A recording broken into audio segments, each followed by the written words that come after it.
Bonjour. Je vais commencer en remerciant la chaire Wilson et particulièrement Pierre Trudel pour l'organisation du colloque et pour l'invitation qui me tient à cœur. Je vais prendre une bouteille aussi. Et le CRDP de manière générale pour les superbes travaux qui s'y déroulent. Ce séminaire a été l'occasion pour moi de revenir aux sources, du moins de faire une tentative de retour aux sources dans l'étude de l'état de droit. Faute de temps, j'ai d'abord fait cette tentative en interrogeant l'esprit de la chose et mon vague souvenir des écrits qui s'y rapportent. À la recherche d'une définition de l'état de droit, je n'ai trouvé que slogan et boutade. Alors, je vous en livre 10. Mon but étant bien sûr de confondre Pierre Noreau, qui est chargé de nous faire la synthèse, et qui, ce faisant, devra bien s'amuser un peu. J'en profite pour m'excuser du fait que je ne pourrai être avec vous après la pause. J'ai une réunion que je ne peux rater avec mon vice-recteur. Je m'en excuse et j'en suis triste, parce que rater une synthèse préparée par Pierre Noreau, c'est dommage. Elle est filmée. Alors c'est très bien. Alors, je vais voir le podcast. C'est vrai?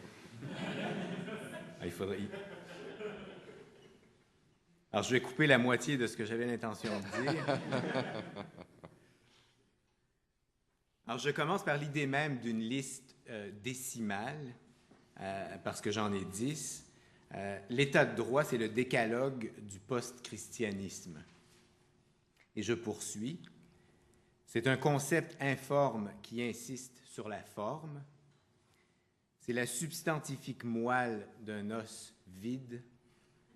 C'est un pléonasme germanique. C'est la moralité des bourreaux. C'est le mot d'ordre du néo-impérialisme. C'est la peau de chagrin de nos aspirations collectives. C'est l'abécédaire de la décence publique. C'est le fourre-tout d'une civilisation en déclin. C'est la dictature du droit. Alors voilà pour les 10. J'ai ensuite voulu organiser mes remarques en 10 sections, sans aucun lien manifeste entre elles, mais c'eût été faire preuve d'un parti pris pour la méthode anglaise dont nous avons parlé hier. Méthode que je salue au passage en rappelant qu'elle a réussi à faire évoluer la rule of law de ses origines féodales, pensez au Bill of Rights de 1688, à la notion européenne de communauté de droit qui est véhiculée aujourd'hui, en passant par les phobies de Dicey vis-à-vis de la bureaucratie et des remontrances des grands prêtres de la Banque mondiale à l'endroit des pays en développement, et ce, sans coupure visible ni césure audible dans la progression du concept, ce qui est tout de même assez remarquable. Parler d'état de droit en présence de la virtualité nous impose à tout le moins de chercher la commune mesure entre la notion française et la problématique mondialisée qui est évoquée. Dans son ouvrage intitulé « État de droit, Rechtsstaat et Rule of Law », Luc Höchling trace l'évolution des 3 vocables et des 3 concepts et parvient à identifier un noyau dur qui est celui du gouvernement par les lois plutôt que par les hommes. Alors, ce noyau dur, dont on peut reconnaître aujourd'hui la forme et la texture, notamment dans la liste de Lon Fuller, se développe autour de 2 idées forces des Lumières. Le gouvernement par les hommes est alors associé au bon plaisir du roi, que Montesquieu qualifie de despotisme, et c'est en réaction au despotisme que se développent ces 2 idées forces. L'idée force des droits de l'homme d'abord, dont la liberté, qui consiste à ne dépendre que de lois, pour prendre la formule de Voltaire, qui n'est pas très loin de celle de Montesquieu. Et l'égalité, entendue de manière plus ou moins formelle, par rapport au droit, et à la réalité économique dont il fait souvent abstraction. L'idée force ensuite de la séparation des pouvoirs, qui est superbement liée à son objectif, qui est notre noyau dur, par le célèbre article 30 de la Constitution du Massachusetts de 1780. Celui-ci exprime l'exigence de la séparation des pouvoirs, avant d'en dire la finalité, je cite, « To the end it may be a government of laws and not of men ».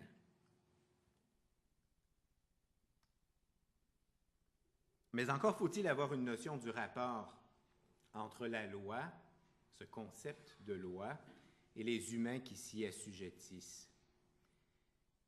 Ces idées forces des Lumières sont élaborées évidemment dans un esprit justnaturaliste, un justnaturalisme athée qu'on a qualifié d'universalisme.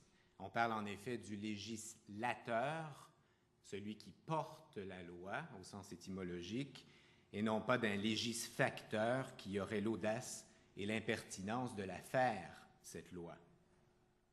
Alors, comme à bien des égards, le monarque de droit divin, idéalisé avant lui, le législateur exprime, précise, adapte des principes universels qu'il ne crée pas, du moins pas à partir d'une table rase. Mais comme la loi universelle qu'elle porte, la loi du législateur ne peut suffire à gouverner, à instaurer ce fameux gouvernement par les lois.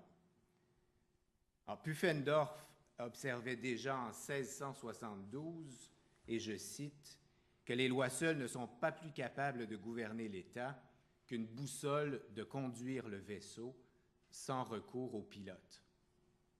Alors, cette formule aurait pu tempérer l'enthousiasme envers toute idée d'un gouvernement par les lois, en attirant l'attention sur l'intervention humaine qui est nécessaire non seulement à leur mise en œuvre, mais également à leur formulation.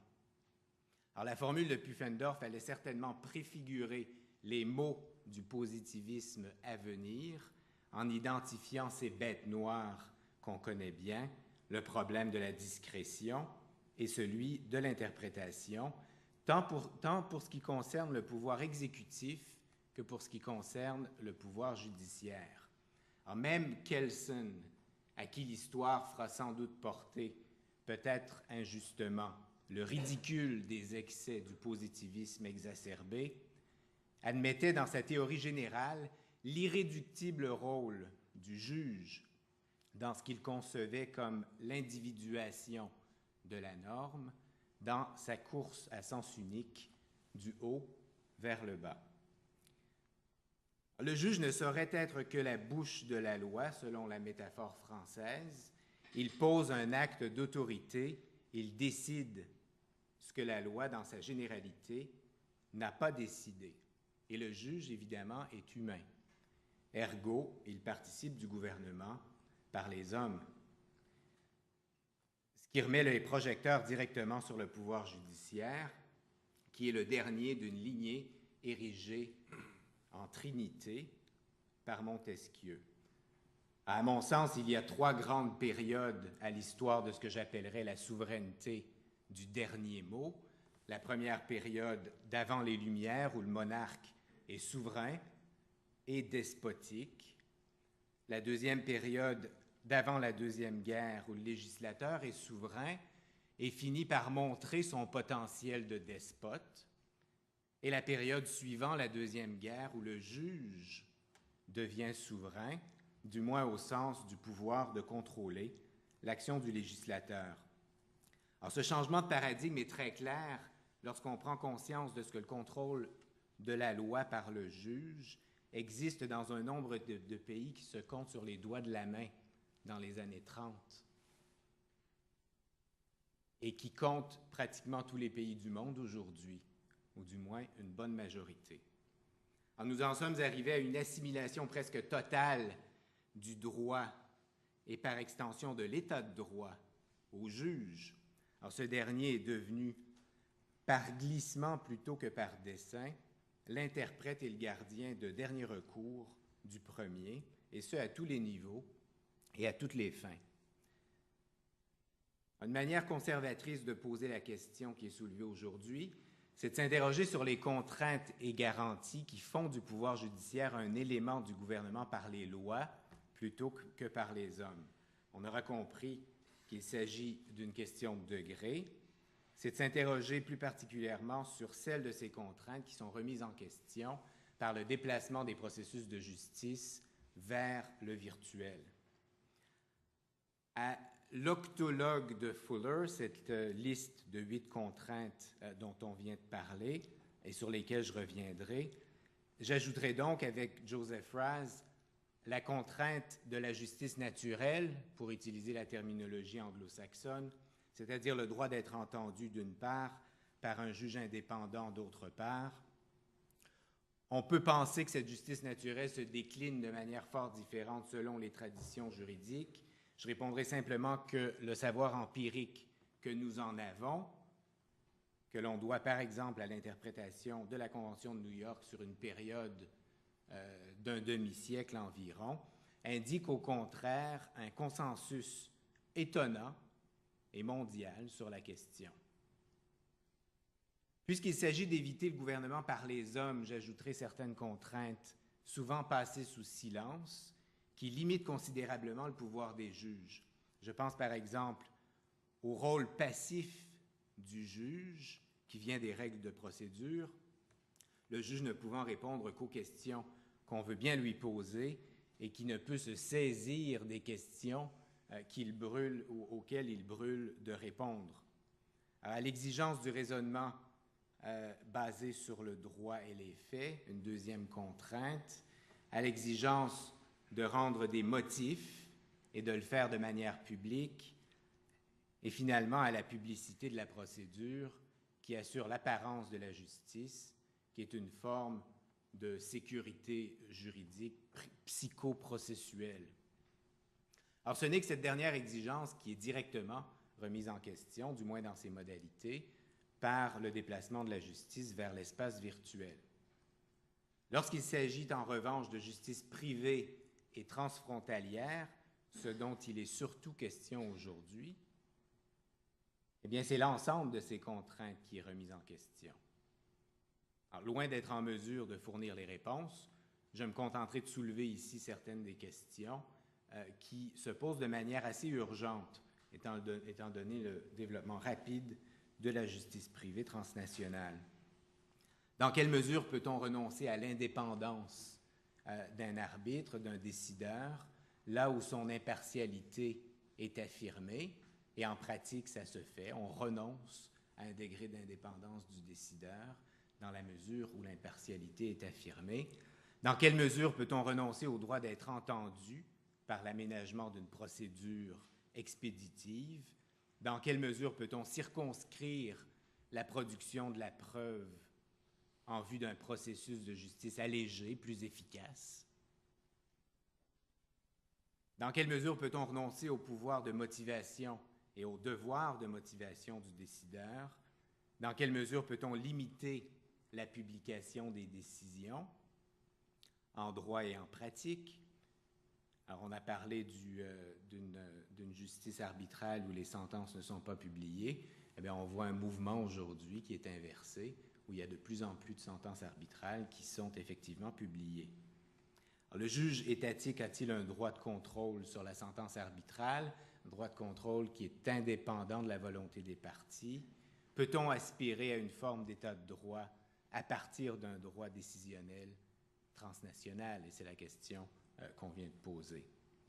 Alors, je vais conclure en m'attardant 1 minute à cette dernière question. C'est une question qui ouvre la perspective vaste ou congrue selon le point de vue de l'état de droit hors l'État. Alors, ceux qui ont à une certaine époque dénoncé l'état de droit comme un pléonasme, en rappelant qu'il n'y a pas d'État sans droit, ne s'étaient pas vraiment posé la question du droit sans l'État, qui est la question inverse. Ici, j'adopterai, pour être compris, la distinction de Lon Fuller entre la régulation sociale par réciprocité, qui correspond à la collaboration du type donnant-donnant, chacun poursuivant ses objectifs égoïstes, qu'on retrouve dans la notion de contrat et qu'on retrouve aussi dans la notion, évidemment, de traité international, en droit international public. Et d'autre part, la régulation sociale par objectifs communs, qui correspondent à la régulation institutionnelle qu'on retrouve surtout dans l'État classique. Alors, cette distinction provient de son article de 1978 dans le Harvard Law Review, The Forms and Limits of Adjudication. Alors, on aura compris que le gros du droit international, on en a parlé longuement hier, le gros du droit international public et le gros du droit transnational privé tombent dans la première catégorie de régulation sociale, répondant au principe de la souveraineté pour l'État et au principe de l'autonomie de la volonté pour les acteurs transnationaux privés. Mais il y a quand même des signes de régulation par objectif commun qui correspondent à la deuxième catégorie de Fuller, qui sont des signes d'institutionnalisation dans la mesure où des processus décisionnels collectifs sont mis en place qui génèrent des normes, qui génèrent peut-être du droit. Alors, au niveau international, ces processus sont rarement de type législatif en raison du principe de souveraineté. Ils ont souvent tendance à être juridictionnels et à s'institutionnaliser malgré la volonté des États. Alors, deux exemples suffiront. La jurisprudence de l'organe de règlement des différends de l'OMC, qui, malgré les préventions et les réticences des États membres, crée sans contredit du droit applicable et obligatoire pour les États. Deuxième exemple, les tribunaux arbitraux, c'est l'exemple qui a été donné par mon collègue, les tribunaux arbitraux qui font jurisprudence aujourd'hui en droit des investissements. Et l'exemple de la justice privée, de la lex mercatoria, en est un autre. Alors, l'impression qui m'en reste, et c'est réellement de l'ordre de l'impressionnisme, c'est que le droit hors l'État, et par conséquent, le vestige de l'État de droit hors l'État, sera d'abord et avant tout décisionnel, ou prétorien, si vous préférez. Pour ceux qui s'attachent à la lettre de l'État de droit, cette perspective n'est pas très réjouissante.